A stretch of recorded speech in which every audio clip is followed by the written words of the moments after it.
Druge po redu Hrvatske svjetske igre u Zadru još su jednom okupile brojne mlade hrvatske iseljenike, ukupno 750 natjecatelja iz 24 države svijeta, te još 150 mladih ljudi koji pored sportaša sudjeluju u kulturno-zabavnom programu igara. Po prvi put tako na igre se prijavila reprezentacija Brazila, koja broji 45 članova i pored Australije i Švicarske jedna je od brojnih reprezentacija na ovom natjecanju. Prvi put mi smo došli ovdje baš u Zadru.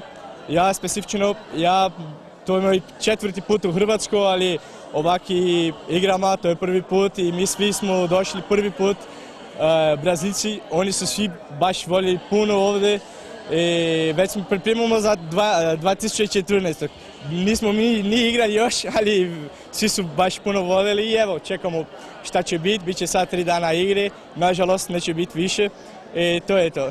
Daljina i recesija nisu spriječile australsku reprezentaciju da i ove godine pristigne u velikom sastavu od 70 sportaša. Brojna hrvatska zajednica u Perthu, kao i u drugim dijelovima Australije, održava jake veze s domovinom.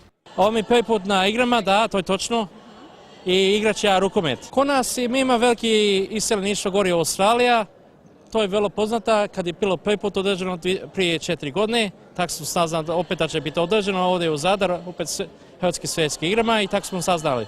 Hrvatske svjetske igre nisu samo amatersko sportsko natjecanje u 12 sportskih disciplina. One su i prilika da mladi posjete domovinu svojih roditelja, stvore nova poznanstva te usavrše jezik. Čulo se na otvaranju igara na povijesnom Zadarskom forumu gdje je bilo posebno svečano i gdje su se u defileu predstavile sve reprezentacije. Igre su zajedno otvorili ministar vanjskih poslova Gordan Jandroković te ministrica za gospodarsku raznolikost Zapadne Kanade, Kanađanka hrvatskih korijena Lin Jelić, ujedno i veleposlanica Hrvatskih svjetskih igara u Zadru.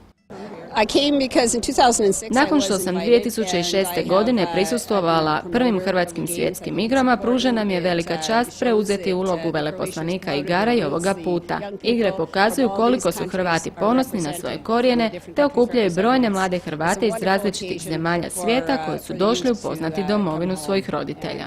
Pripremamo jedan zakon i strategiju o Hrvatima koji žive izvan Hrvatske, gdje bi na jedan organizirani, strukturirani način u stvari po prvi puta u ovih 20 godina pristupili predstavnicima Hrvata. U zabavnom dijelu programa otvaranja u sklopu svoje prve hrvatske turneje sudjelovali su i članovi kulturno-umjetničkog društva Domagoj iz Edmontona u Kanadi. Prije par dana smo nastupali u Mariji Bistrici i sad poslije Zadra. U stvari, dok smo tu u Zadru, plešemo još u Ninu 20.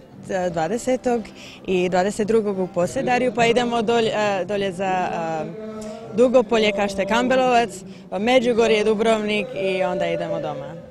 Uoči otvaranja u katedrali Svete Stošije za sudionike igara održana je sveta misa koju je predvodio gospićko-senjski biskup Mile Bogović. U svojoj propovjedi govorio je o Hrvatima diljem svijeta koji su ugrađivali vjeru i kulturu u sva mjesta u koja su došli, te je poručio mladima da krenu stopama svojih roditelja, da budu nositelji hrvatskih vrlina, ali istovremeno da prihvate vrline naroda i krajeva u kojima žive.